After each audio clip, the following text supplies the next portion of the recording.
On this monthly memorial service, I wanted to give some of my reflections on how we can begin to understand the Pure Land. In our tradition, the spiritual development of a person is completed with their birth in the Pure Land. Well, what does that really mean? Birth in the Pure Land means the perfect growth and fulfillment, to achieve a state of perfect selflessness, to become a Buddha and achieve oneness with infinite wisdom and compassion, which is personified as Amida Buddha. Yet, one does not stay there, since now as a Buddha, we want to help guide others. However, when we try to objectively discuss the Pure Land, it can be limiting. It is not the object of our knowledge or our comprehension. It is more important to discuss how it functions, how it is working in our life. It's more of a verb or Buddha activity here and now in our everyday life. That is Jodo Shinshu practice, understanding how to live our life here and now. So I'd like to talk more about one aspect of the Pure Land as it's described for us in the sutras to help us understand the Pure Land. And in the Amida Sutra, one of the three foundational sutras in the Jodo Shinshu tradition, the Buddha is describing the qualities of the Pure Land to one of his disciples, Sariputra. So please join me in Gassho as I read this passage. Sariputra, in that Buddha land, when a gentle breeze begins to blow, causing the arrayed jewel trees and decorative jeweled nets to stir, they produce subtle, harmonious sounds. It is as if 100,000 musical instruments were being played simultaneously. Everyone who hears those sounds becomes spontaneously mindful of the Buddha, the Dharma, and the Sangha. Sariputra, that Buddha land is filled with such splendor and adornments. Namo Amidavats, Namandavats, Namandavats, Namandavats, Namandavats. Now, this explanation of the Pure Land says that the natural sounds in the Pure Land are harmonious, as if 100,000 musical instruments are being played simultaneously, causing those who hear it to be mindful of the Buddha, Dharma, and Sangha. Now, for 100,000 instruments to play harmoniously would be quite a feat. It would require everyone to understand they are part of something bigger. If they were all self-centered soloists trying to show off, it would be chaotic. They would have to all be aware of their effects on each other. So it's like our communities where we live, our neighborhoods. It is like our Twin Cities Sangha. We're all part of the Sangha working in harmony with one another. So the Sangha is where the Buddha lives and where the Dharma comes alive. Now, if we take the time to listen, these are experiences and relationships that draw us to listen to the Dharma.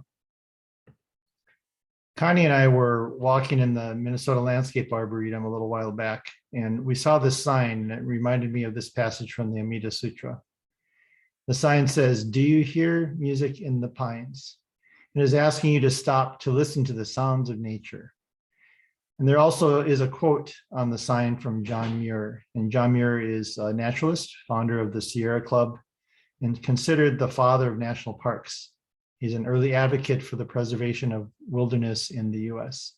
And the quote goes, "Between every two pines, there's a doorway to a new world." Now, Shinran composed wasans or poems that speak about the harmonious sounds of the Pure Land.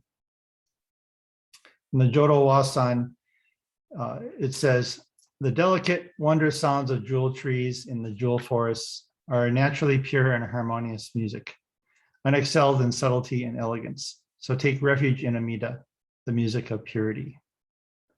And it goes on to say, "Pure winds blow in the jewel trees, producing the 5 tones of the scale. As those sounds are harmonious and spontaneous, pay homage to Amida, the one imbued with purity."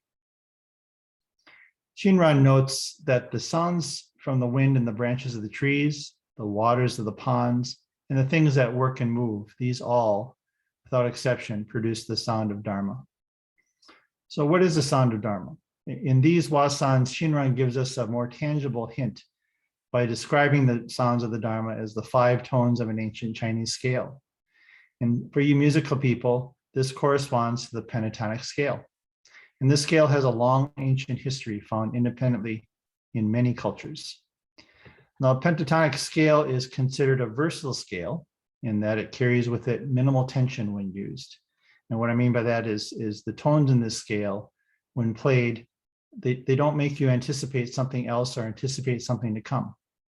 You've all heard certain notes or chords that create tension in a movie. And it's said that this scale is not like this and lends itself to purity and tenderness. Now, there's many contemporary music genres that utilize it, like the song My Girl by The Temptations, the song The Shape of You by Ed Sheeran, and also We Will Rock You by Queen.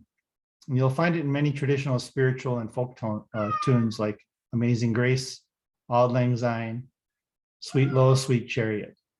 And in Jodo Shinshu, this is the musical scale we use for our sutra chanting. Shinran, in his additional side notes he wrote for this wasan, calls the softness of the sounds of these notes as pure and are harmonious. So you may have heard of Bobby McFerrin, and he's the singer of Don't Worry, Be Happy fame. And he does a presentation on stage at a science conference on the power of the pentatonic scale. So I'd like to just play this short video for you.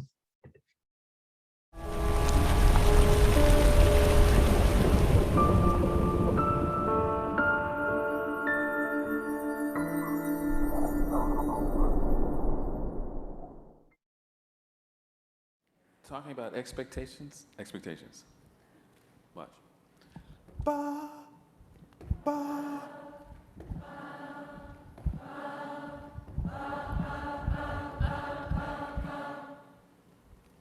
Ba, ba, ba, ba, ba, ba.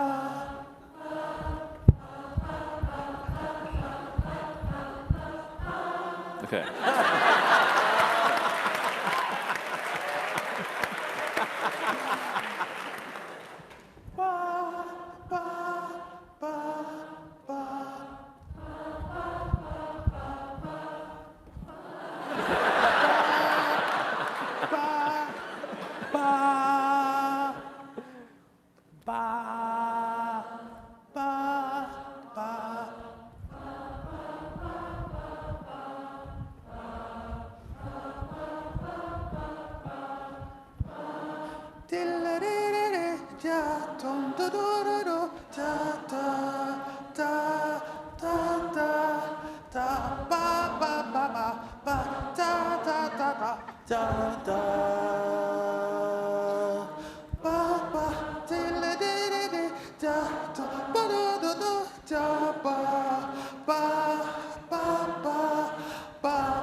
Yeah.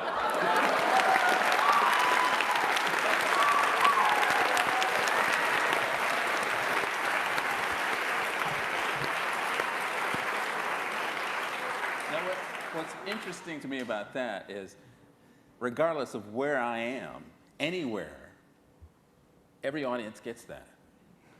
But it doesn't matter, you know, it's just, you know, the pentatonic scale for some reason. If you're looking for a job in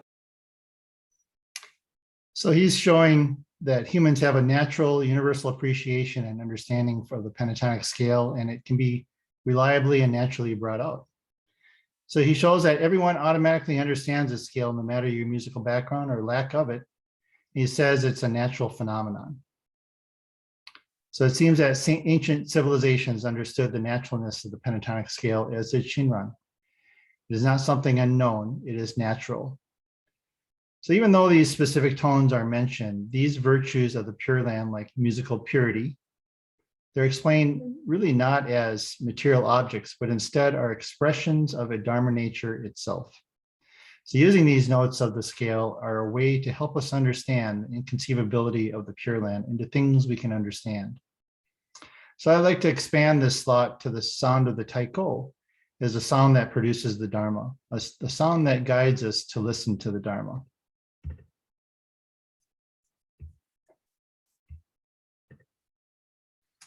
Most of you probably know that our Sangha had a taiko group for 30 years, Kogen Taiko, and Connie, Cheryl, Brian, Carissa, Ben, Wong, Miyako's mom and dad, Phyllis and Mike Kimmich, Lino Yanagi, Joyce Yamamoto. We were all members of it at one time or another. And the name Kogen comes from the Sanbutsuge that we frequently chant. So those of you who have not heard taiko played, or I'm sorry, those of you who have heard taiko played, know that you don't just passively listen to taiko. Listening to taiko is engaging in taiko. And as an audience member, you take it in with your eyes, your ears, and your heart. It is a total body experience. And I remember speaking to an audience member at the Festival of Nations one year who said he recently had a heart attack and was worried listening to us because it affected his whole body, literally, including his heart. And taiko is a noun, but I also think of it as a verb. It is Buddha activity. So what do I mean when I say that the sound of taiko is the sound that produces the Dharma? In Buddhist taiko, the drum is called hoko, or Dharma drum, and is considered the voice of the Buddha. Its sound is the Dharma, or the teachings calling to us. So for players, we learn about our ego self and the blind passions we carry. When you get on stage and play in front of hundreds of cheering audience members, it would be very easy to develop an inflated, self-centered image. Playing the taiko is a means to listen to the primal vow of Amida Buddha. By doing so, the player is enabled to become conscious of their own ignorance and self-oriented inclinations. And through such awareness, naturally becoming gentle in word and deed in their effects of minimizing their egoistic way of thinking. And as a player, we know we are part of something bigger. We know that if we have self-centered thinking, it would not go well, like the passage from the Amida Sutra I started with.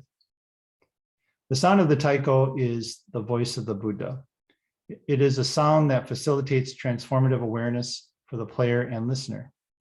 Taiko sound can be the vehicle that helps us understand wisdom and compassion. With each voicing, one is saying, I take refuge.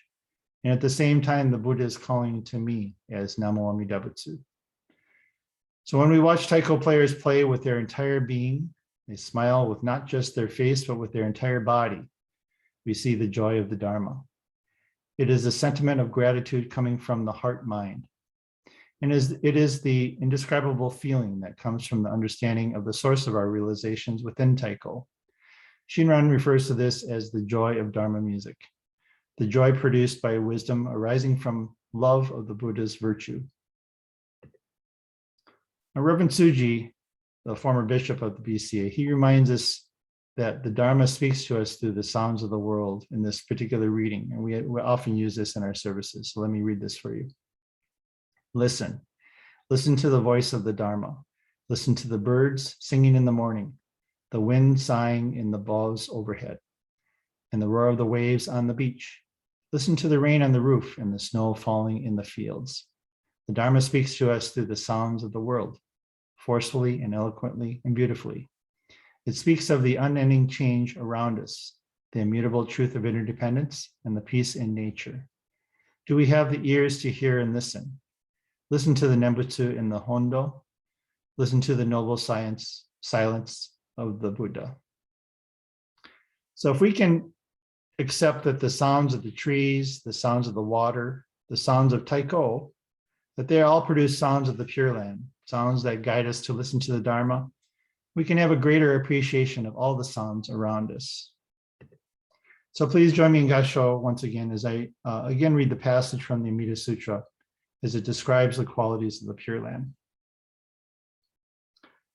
Sariputra, in that Buddha land, when a gentle breeze begins to blow, causing the arrayed jeweled trees and decorative jeweled nets to stir, they produce a subtle, harmonious sound. It is as if 100,000 musical instruments are being played simultaneously. Everyone who hears those sounds becomes spontaneously mindful of the Buddha, the Dharma, and the Sangha. Sariputra, that Buddha land is filled with such splendor and adornments. Namo Amida Butsu. Namo Amida Butsu. Namo Amida Butsu. Namanda Butsu. Namanda Butsu. Namanda Butsu. Namanda Butsu. Namanda Butsu. Thank you very much for listening.